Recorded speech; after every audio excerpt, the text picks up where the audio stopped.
স্বস্তি মিলল হাইকোর্টে। ধর্ষণ মামলায় নওশাদকে আপাতত কোনো কড়া শাস্তি দেওয়া যাবে না।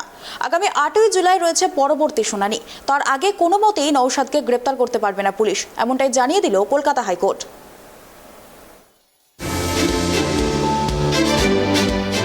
ধর্ষণ মামলায় ভাঙড়ের বিধায়ক নওশাদ সিদ্দিকীকে রক্ষা কবচ দিল কলকাতা হাইকোর্ট। বুধবার হাইকোর্টের বিচারপতি চিত্তরঞ্জন দাস এবং বিচারপতি অপূর্ব সিংহ রায়ের ডিভিশন বেঞ্চে এই মামলার শুনানি হয়।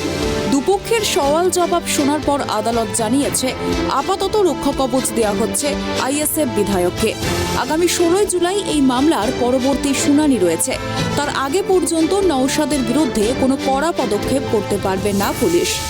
পঞ্চায়েত ভোটের 3 দিন আগে গত বুধবার নিউ টাউন থানায় ফুরপুরা শরীফের পীরজাদা তথা ভাঙড়ের বিধায়কের বিরুদ্ধে ধর্ষণ এবং বিয়ের প্রতিশ্রুতি দিয়ে সহবাসের অভিযোগ দায়ের করেন এক তরুণী। তাকে সহায়তা করেছিলেন সল্টলেক পুরসভার চেয়ারম্যান তথা দলের তরফে ভাঙড়ের দায়িত্বপ্রাপ্ত তৃণমূল নেতা সব্যসাচী দত্ত।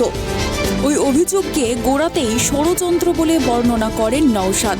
পরে প্রকাশ্যে আসে ওই অভিযোগকারিনীর পরিচয়। জানা যায়, ডোমকল শহর তৃণমূলের সর্বশেষ যে কমিটি ঘোষিত হয়েছিল তাতে মোট 5 জনকে সাধারণ সম্পাদক করা হয়েছিল এবং তাতে 4 নম্বরের নাম ছিল নওশাদের বিরুদ্ধে অভিযোগকারিনী তরুণীর। জানা গিয়েছে, দলের তরফে তিনি রেশন ডিলারদের সংগঠন এবং সেই সংক্রান্ত অন্যান্য বিষয় দেখভাল করতেন। তার অভিযোগ, বিবি গাঙ্গুলি স্ট্রিটে এক অফিসে নওশাদ তাকে ধর্ষণ করেছিলেন। তারপরে একাধিকবার বিয়ের প্রতিশ্রুতি দিয়ে সহবাস করেন বলে দাবি তার। অভিযোগকারিনী এবং তার ভাই গিয়ে নিউ টাউন থানায় নওশাদের বিরুদ্ধে অভিযোগ দায়ের করেন।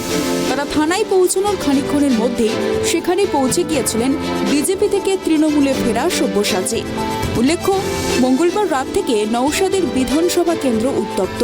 ভোটের ফল নিয়ে তৃণমূল এবং প্রশাসনের বিরুদ্ধে যোগসাজশের অভিযোগ ওঠে ভাঙড় 2 ব্লকে। এই নিয়ে পুলিশের সঙ্গে দফায় দফায় সংঘর্ষ হয় আইএসএফ কর্মীদের। বোমাবাজি, গুলি চলার ঘটনায় পুলিশের পদস্থ কর্তা এবং এক পুলিশ কর্মীর জখম হওয়ারও খবর মিলেছে।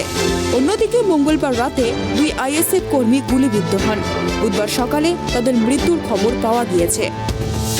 Report, tribe TV.